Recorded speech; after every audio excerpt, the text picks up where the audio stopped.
Assalamualaikum warahmatullahi wabarakatuh. Kami dari kelompok 8 mata kuliah optik Pendidikan Fisika Universitas 11 Maret Surakarta yang beranggotakan saya Agung Prastio, kemudian teman saya Amin Suryani, Ardini Ainurida, dan Fadila Hanum. Dalam video ini akan dijelaskan mengenai vector Jones and propagation in a conducting medium atau gelombang elektromagnetik dalam medium konduktor.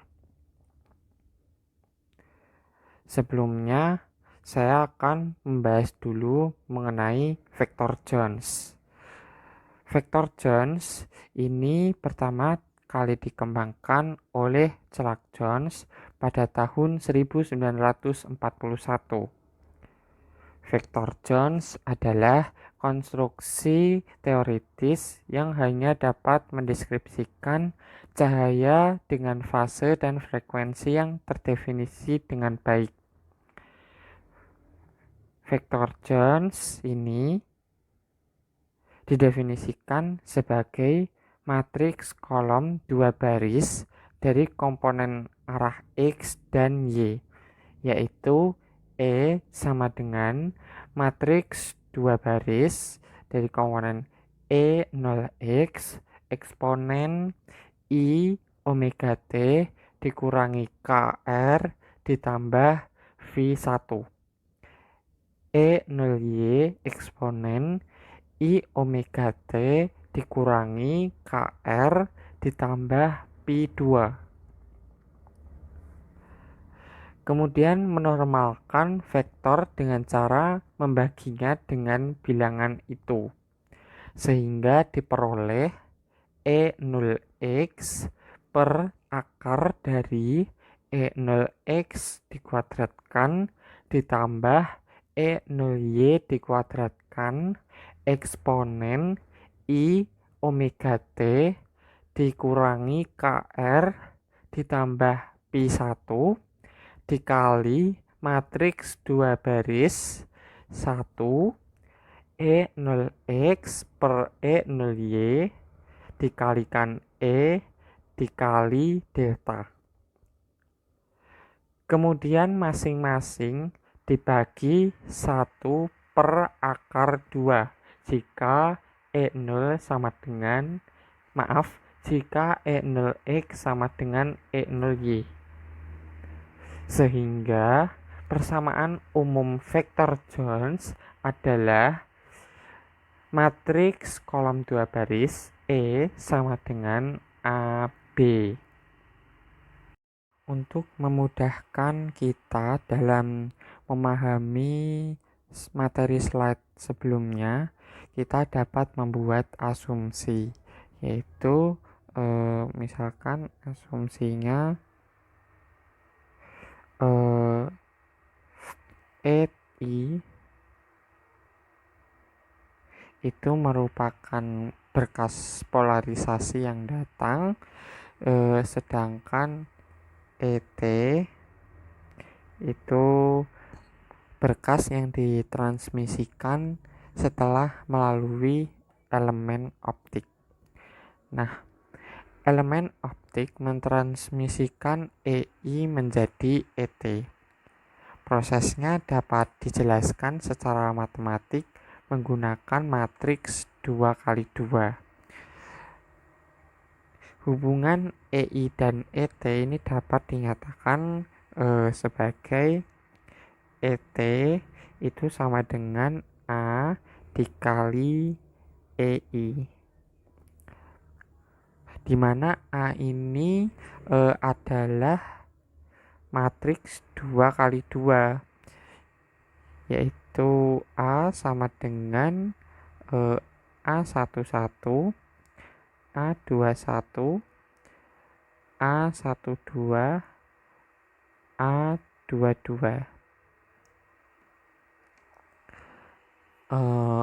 Berdasarkan hal tersebut, maka sehingga kita peroleh bentuk matriks baru, yaitu dari eh, ET sama dengan A dikali EI. Ini A-nya kita masukkan, eh, ET dan EI-nya kita buat bentuknya menjadi matriks, sehingga kita dapat peroleh eh,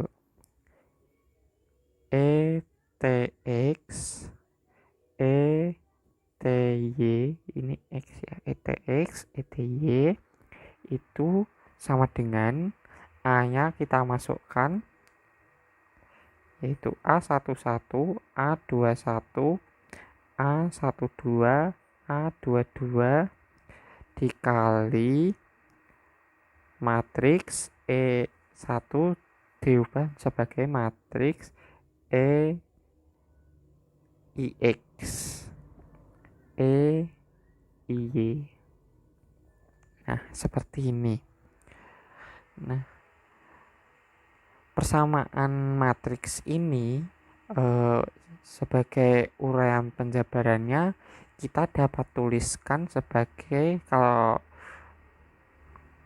ETX itu sama dengan A11 dikali EIX ditambah A12 dikali EY gitu. Sedangkan ETY sama dengan A21 dikali EIX ditambah A22 dikali EIY. Nah, bentuk matriks ini selengkapnya kalian dapat searching tabel matriks Jonas dan elemen optik.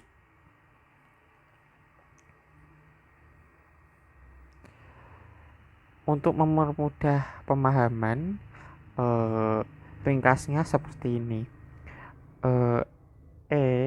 Itu mempresentasikan, misalkan ya, mempresentasikan keadaan polarisasi P-state pada plus 45 yang melalui elemen optik plat 1/4 gelombang dengan sumbu cepat vertikal. Berarti arahnya sumbu Y ya. Saya tulisnya sumbu vertikal. Nah, sehingga dari persamaan yang tadi kita dapat peroleh bentuk ETX ETY itu sama dengan 1 0 0 min I dikalikan 1 1 dengan ET ini adalah 1 min I. Maksudnya ET sama dengan 1 min I ini adalah berkas yang ditransmisikan berupa berkas polarisasi lingkaran kanan, berarti R-state. Nah, secara umum untuk beberapa N elemen optik berlaku ET itu sama dengan AN sampai A1 ET gitu. EI, maaf, EI ini EI, A1 EI. Contoh lain lagi, misalkan dua matriks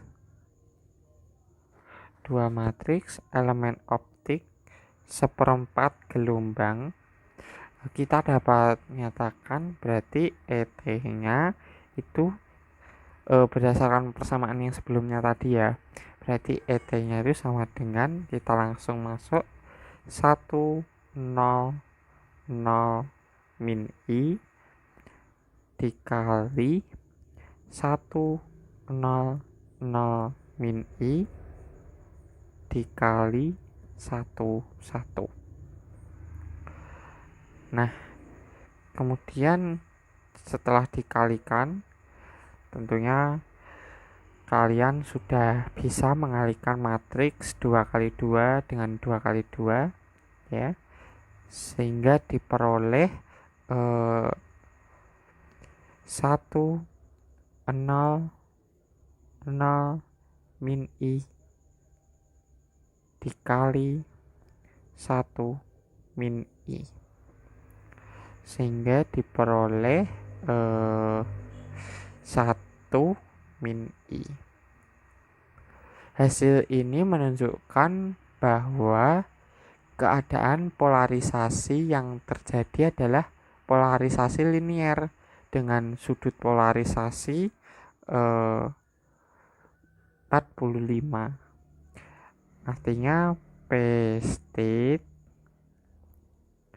pada 45 derajat. Untuk yang selanjutnya, saya akan menjelaskan mengenai propagation in a conducting medium atau gelombang elektromagnetik dalam medium yang konduktif. Nah, yang pertama yang harus kita ketahui adalah apabila sigma tidak sama dengan 0, maka persamaan Maxwell menjadi nabla.d sama dengan 0 dan nabla.b sama dengan 0. Nah, di sini menjadi nabla cross H sama dengan J plus do D per do T dan nabla cross E sama dengan min do B per do T. Nah, apabila efek dinamis atau resonansi diabaikan, maka digunakan hubungan konstitutif sederhana sebagai berikut. Yang mana yang pertama yaitu J sama dengan sigma E, dan yang kedua adalah D sama dengan epsilon E, dan yang ketiga adalah B sama dengan mu H. Nah, apabila kita membicarakan mengenai propagation in a conducting medium, maka yang terpenting adalah tiga hal ini, bahwa gelombang elektromagnetik dalam medium yang konduktif itu tergantung pada sifat bahannya. Untuk yang pertama yaitu ia tergantung pada sigmanya. Jadi untuk J sama dengan sigma E, maka gelombang elektromagnetik itu tergantung pada sigmanya. Jadi terkait dengan konduktivitas bahannya. Untuk yang kedua yaitu D sama dengan epsilon E, maka gelombang elektromagnetik pada medium yang konduktif itu juga tergantung pada epsilonnya, di mana epsilon itu adalah permitivitas bahan. Dan untuk yang ketiga yaitu B sama dengan mu H. Jadi gelombang elektromagnetik dalam medium yang konduktif itu juga tergantung pada mu-nya. Di sini mu adalah permeabilitas bahannya. Nah, jadi gelombang elektromagnetik dalam medium yang konduktif itu memiliki tiga sifat bahan tadi, yaitu sigma, epsilon, dan mu.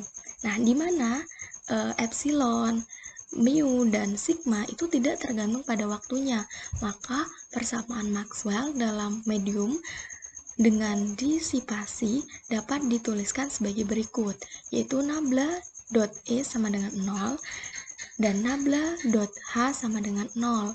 Maka nabla cross H sama dengan sigma E plus epsilon do E per do T, dan nabla cross E sama dengan min mu do H per do T.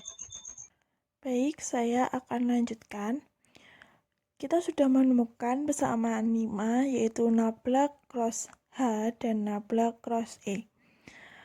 Lalu, kita turunkan persamaan tersebut menjadi persamaan gelombang pada ruang hampa.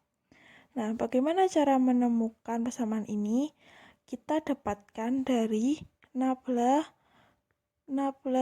cross E. Kita turunkan dari persamaan 5 tadi yang sudah ditemukan, yaitu nabla minus mu do H 2T. Lalu kita ubah persamaan ini menjadi bentuk lain, yaitu minus mu do T. Nabla di-crosskan dengan H, dan jangan lupakan ini, persamaan ini sudah kita temukan juga pada persamaan 5 tadi. Kita masukkan menjadi minus mu do T sigma E plus epsilon do E do T. Dari persamaan terakhir ini, kita dapat simpulkan bahwa persamaannya menjadi nabla kali nabla cross E sama dengan nabla dot E minus nabla kuadrat E. Lalu, kita membahas tentang persamaan gelombang dalam media konduksi, yaitu nabla kuadrat E sama dengan mu sigma do E do T plus mu epsilon do kuadrat E do T kuadrat. Nah, pada persamaan ketujuh ini memiliki bentuk yang sama dengan persamaan 1, yaitu persamaan ini do kuadrat F do X kuadrat minus gamma do F do T minus 1 J per J kuadrat do kuadrat F do T kuadrat sama dengan 0. Nah, lalu kita substitusikan menjadi nabla kuadrat B sama dengan mu sigma do P do T plus mu epsilon do kuadrat B per do T kuadrat. Kemudian, untuk mencari persamaan gelombang bidang, maka persamaan 2 dan persamaan 3 akan disubstitusikan ke persamaan 5. Untuk labla cross E sama dengan min mu do H do T berubah menjadi labla cross E sama dengan min I omega mu H. Untuk labla cross H sama dengan sigma E plus epsilon do E do T berubah menjadi labla cross H sama dengan min I omega dalam kurung epsilon min I sigma per omega mu H. Untuk persamaan 7 ditulis ulang dalam bentuk curl dari E dan H sebagai berikut. Labla kuadrat E plus sigma kuadrat mu sama dengan epsilon min I sigma per omega. Selanjutnya kita memasuki contoh soal. Contoh soal yang pertama yaitu hitung frekuensi tumbukan elemen dalam tembaga jika M-nya sama dengan 9,1 dikali 10 pangkat min 31 kg. E sama dengan 1,6 kali 10 pangkat min 19C. Kemudian etanol sama dengan 10 pangkat 29 per meter kubik. Dan Rho0 sama dengan 1,7 kali 10 pangkat min 8 ohm meter. Penyelesaiannya kita identifikasikan dahulu yang diketahui, ada M, E, etanol, dan Rho0. Yang ditanyakan adalah Fc, yaitu frekuensi tumbukan elemen dalam tembaga. Kemudian dijawab dengan menggunakan rumus FC sama dengan, oh ini maaf, harusnya bukan eta yang di depan, harusnya rho 0. Jadi rumusnya adalah FC sama dengan rho 0 dikali eta 0 dikali E kuadrat dibagi M, sama dengan rho 0-nya dimasukkan 1,7 kali 10 pangkat min 8 ohm meter dikali eta 0-nya dimasukkan 10 pangkat 29 per meter kubik dikali E-nya dikuadratkan 1,6 kali 10 pangkat min 19C itu dikuadratkan, kemudian dibagi 9,1 kali 10 pangkat min 31 kg, sehingga diperoleh 4,8 dikali 10 pangkat 14 sekon. Untuk contoh soal yang kedua, dengan meninjau frekuensi gelombang mikro, omega sama dengan 10 pangkat 10 min 10 pangkat 12 radian per sekon, tentukanlah nilai dari M omega per eta 0 E kuadrat. Yang pertama diketahui M sama dengan 9,1 kali 10 pangkat min 31 kg, E sama dengan 1,6 kali 10 pangkat min 19C, eta 0 sama dengan 10 pangkat 29 per meter kubik, dan omega sama dengan 10 pangkat 12 radian per sekon. Ditanyakan yaitu nilai dari M omega per eta 0 E kuadrat. Penyelesaiannya yaitu M omega per eta 0 E kuadrat sama dengan 9,1 kali 10 pangkat min 31 kg dikali 10 pangkat 12 radian per sekon per 10 pangkat 29 per meter kubik kali 1,6 kali 10 pangkat min 19C kuadrat. Di sini hasilnya yaitu M omega kuadrat per eta 0 E kuadrat sama dengan 3,6 kali 10 pangkat min 10 omega meter. Nah, sekian yang dapat kelompok kami sampaikan. Kurang lebihnya kami mohon maaf. Wassalamualaikum warahmatullahi wabarakatuh.